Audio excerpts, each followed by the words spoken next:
Mayukh, golf green থেকে এদেরকে গ্রেফতার করা হলো। পুলিশ রাজ্যের এবং রাজ্যের বাইরে একাধিক জায়গায় শ্বেতা খান এবং আরিয়ান খানের খোঁজে তল্লাশি চালিয়েছিল। মূলত কোন সূত্রের ভিত্তিতে এদেরকে গ্রেফতার করা হলো এবং দ্বিতীয়, শ্বেতা খান কোথায় যেতে পারেন, কোথায় পালাতে পারেন, এখনো পর্যন্ত পুলিশ সূত্রে কি জানা যাচ্ছে? দেখো কুসুমিতা, সম্ভাব্য সমস্ত হাইড আউট যে যে জায়গায় আরিয়ান পালাতে পারে তার মোবাইলের টাওয়ার লোকেশন সেগুলো পুলিশ আধিকারিকরা এক্সামিন করছিল।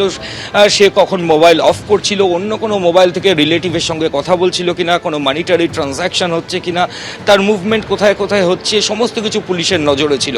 তার সঙ্গে সঙ্গে এই আরিয়ান খান, শ্বেতা খানের মা, তাকেও পুলিশ আধিকারিকরা জিজ্ঞাসাবাদ করে তাদের রিলেটিভসরা সম্ভাব্য কোথায় কোথায় থাকতে পারেন সেই সম্পর্কিত একটা নথিও পুলিশ আধিকারিকরা নেন। এবং কিছুক্ষণ আগে হাওড়া সিটি পুলিশের তরফ থেকে যেটা বলা হচ্ছে যে আরিয়ান খান তাকে দক্ষিণ কলকাতার যাদবপুর সংলগ্ন গলফ গ্রিন এলাকা থেকে পুলিশ আধিকারিকরা অ্যারেস্ট করেছেন এবং তার সঙ্গে জয়া বলে আরেকজনকে অ্যারেস্ট করা হয়েছে।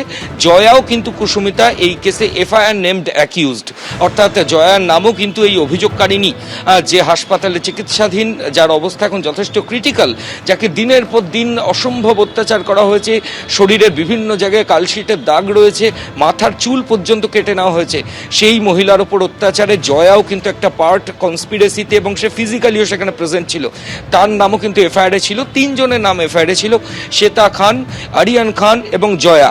তার মধ্যে আরিয়ান খান এবং জয়াকে হাওড়া সিটি পুলিশ কিছুক্ষণ আগে গলফ গ্রিন থেকে অ্যারেস্ট করেছে।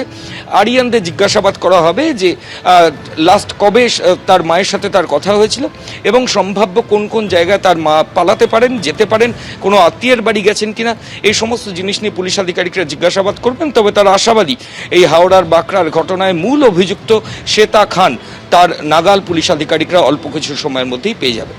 ময়ূক, ধন্যবাদ। শুনে তোমাকেও ধন্যবাদ।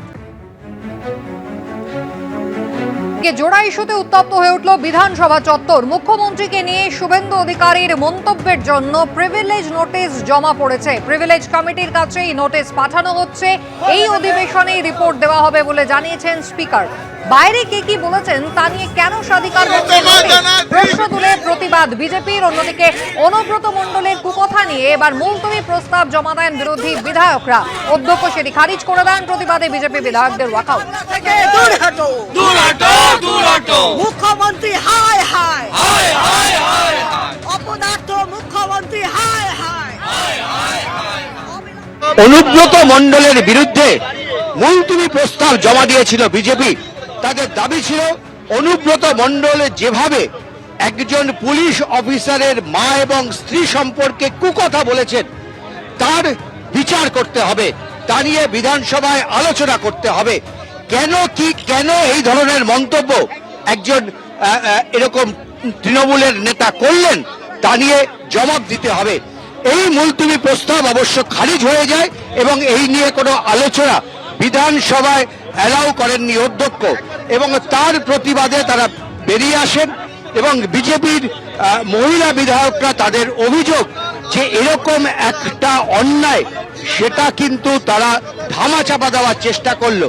দিদি কি বলবেন, কেন? দেখুন, আমরা চেয়েছিলাম অনুব্রত মণ্ডল যে নোংরা ভাষায় গালাগালি করেছেন, তা আজকে তার বিরুদ্ধে কোনো রকম ব্যবস্থা নেওয়া হলো না।